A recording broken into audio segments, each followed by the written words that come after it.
Welcome to our backyard. This is the Backyard Philosophy Podcast. We are two friends having a discussion after everyone else has passed out or gone to bed. Grab a drink and listen as we discuss everything from automation, space exploration, and why the meaning of life is 42.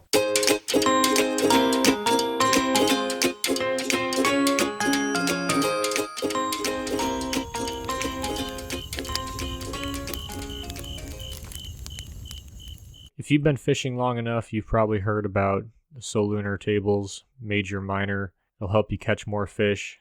I looked at a few scientific articles to figure out if that's true, and we're going to talk about it. But before we get into it, Mike, how are you doing, and what are you drinking? I am very hot, but thank God I have a cold water. I'm not joining with you alcohol today, Nick. It's been a busy week.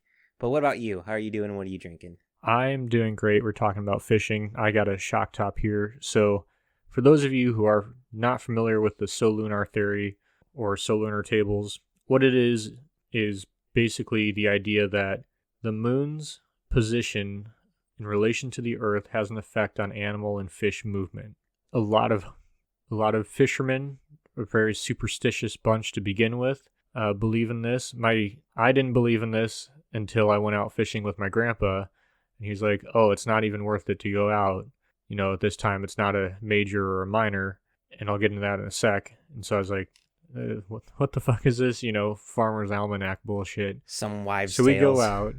we go out fishing for a largemouth, and you know, we're not catching anything. And then right as the major starts, we get our first bite, and then we're catching fish, and then the major time ends, and we stop catching fish. And then after that, I was like, okay, there might be something related to this moon theory that the moon is controlling the fish. But Nick, we're scientists. We can't believe in coincidences. We have to verify our results. You bastard. So I don't really know if I'll explain why it is that we think this, but the idea came from a guy named John Alden Knight. Knight? In 1926. He wrote a book, and it talked about this lunar theory, and it was just a bunch of things that controlled that influenced how animals moved about. The idea was that what we call major periods, which is when the moon is directly overhead, that's the best time. That's when most animals and fish are moving, and then in a minor period, you'll get a little movement when the moon is 90 degrees to either side of where you're at. And the major periods, a little bit longer than the minor period, and they're probably about 6 hours apart from each other. You have a major, minor throughout the day. You got two majors, two minors throughout the day. So, does that have an effect on fish? The science says yes and no. Oh no. Oh no. So, the one study that I read that I think was the most in-depth studying looking at the lunar tables. Basically, they said that the moon does have an effect, but that effect is like summertime, and the difference between summertime and wintertime. When it comes down to actual activity during the major and minor times, it didn't have an effect. I have a question. Yep. Are they just testing one type of animal, or are they testing all types of animals? So this one, they were using, I forget the word. What's the underwater sound waves to detect fish movement? Acoustic, blanking on the term now. Sonar, yes. So using sonar to record fish activity in a largemouth bass lake. And they didn't find any results. Now, there's been several other studies that take place, mostly the ones, and this is where I think might be a kernel of truth. The studies that take place in the ocean, you'll see a lot of X species responded, increased activity in major times, or this species didn't have a response. Sometimes, like it was a shrimp species responded to it, but others didn't. And so, to me, it kind of reads as it's probably a coincidence. I would expect to see a little bit more, seeing it regularly And it could just be a few species respond to it, and that's what we base the whole theory off of. But at least in the case of what most people use it for, most people in the United States are fishing for bass of some sort. They don't seem to respond to it. Can I Yep. Can I throw a wrench into this possible hypothesis? I mean, it's not really an anything, but go ahead. Well, the moon heavily affects tides, both the oceans and freshwater systems. I'm wondering if the moon is directly above, if that will affect the tide somehow. Like if it's 90 degrees to the location you're fishing, I wonder if it's rougher tides because the water's being pulled to the side. So yes and no. So yes, the moon and tides 100% have an effect, but that's measured differently. So a lot of it is you'll see more activity at the peak tide, like before and after an incoming, as the tide comes in, as the tide goes out, and then you'll see a decrease, in certain conditions. And that was measured separately in these studies. So most species did respond to tidal movement. At high tide there was more activity because there's more food coming in, going out, more movement, more ground to cover. So the tides 100% have an effect on fishing. That's well documented. Then I'm confused. How is it? Are they having the same tides even not during these moon periods? Because I imagine the moon cycle would be kind of consistent, which would make tides happen pretty consistently. So how are they not correlated? I mean, I don't think it's a perfectly synced. Like, I don't think I'll check right now, see what my high tides are in my major and minor times, but I don't think they're 100% matched up. All right, let's just say they're not matched up. But when they do match up, would that not be the peak fishing time? Well, that would be. Well, you're going off the assumption that the major and minor times are peak fishing, right? Like, so we know the time in between high and low tide is a great time to go fish.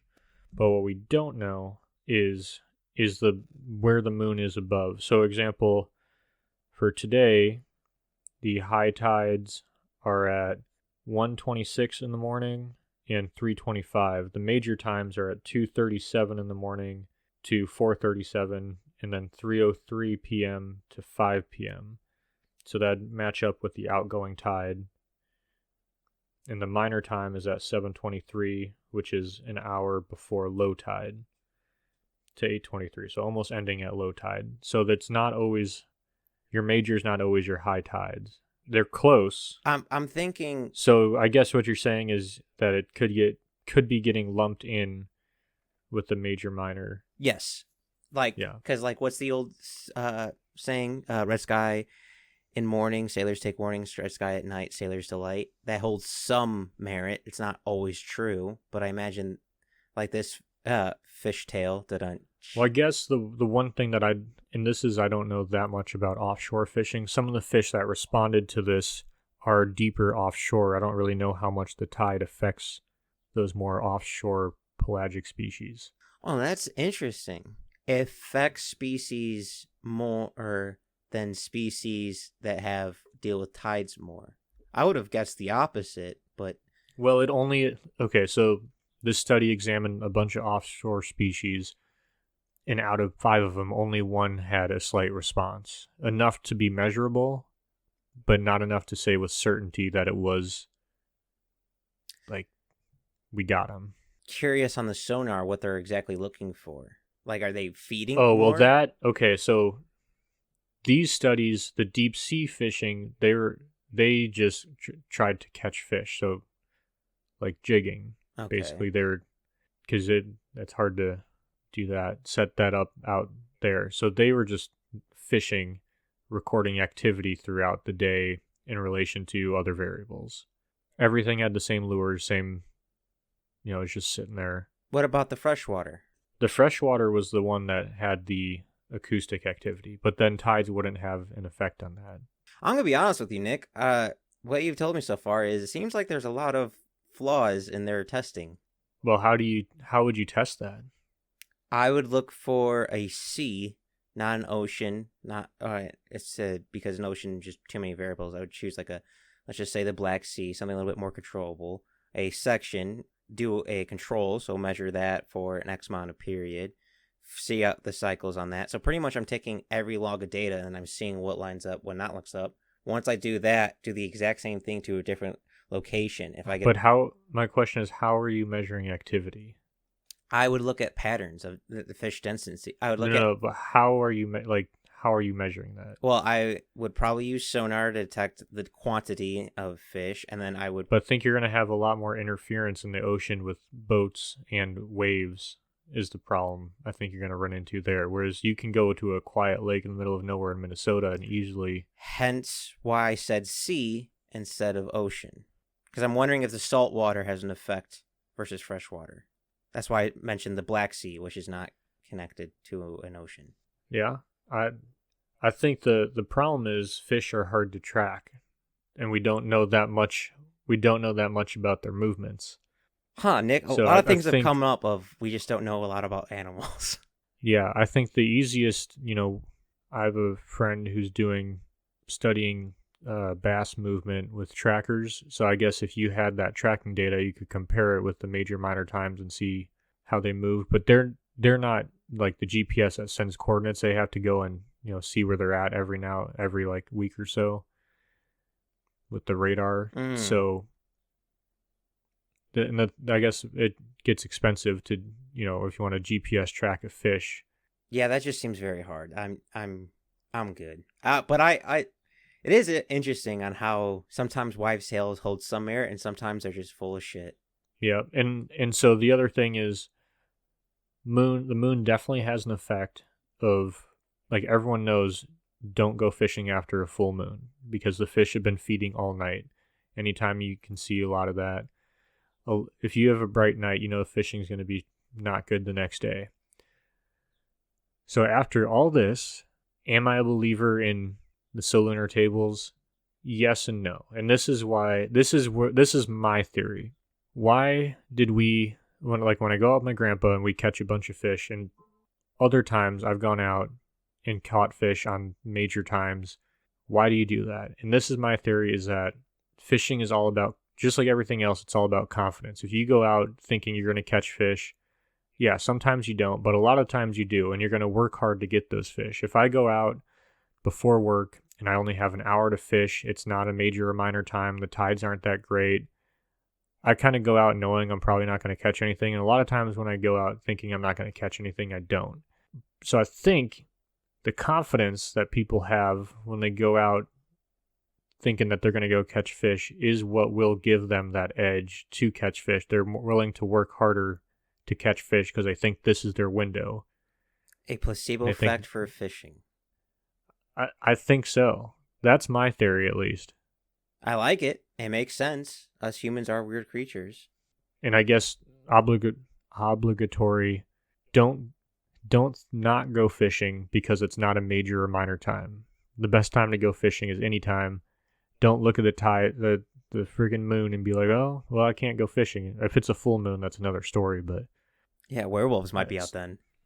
Exactly. So, I don't know. I believe in it enough, but I guess I don't really know how that works.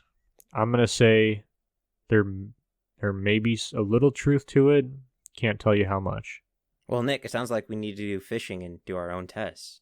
Well, this is why I'd be terrible at testing this, because you have to have a control, right? It was a so joke. Here's my problem. No, I know, but I can't. I'd go out, and if I'm not catching fish, I'd just start changing things to when I caught fish, and then sure enough, I'm catching more fish than you because I know what I'm doing, and you're trying to do a scientific study. And then when I tell you how much better at fishing I am, you're going to be like, oh, I was just doing the control. Nick, I'm going to be honest with you. I can go fishing and not catch a damn thing. As long as I have a cold one and I'm out there and it's quiet, I'm a happy camper. Well, it'd be better if you caught fish. That's what I got you for. You do all the work, I get all the rewards. It seems like what you're doing is drinking, and what I'm doing is fishing. A little column A, a little column B. Well, I'll drink to that.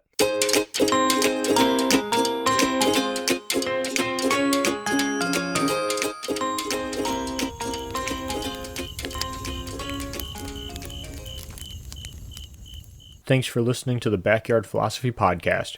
We rarely finish a podcast without missing a point we wanted to bring up, so let us know what we forgot. And if you have a topic you want us to talk about, let us know at Backyard Philosophy on Instagram and Backyard Philosophy Podcast on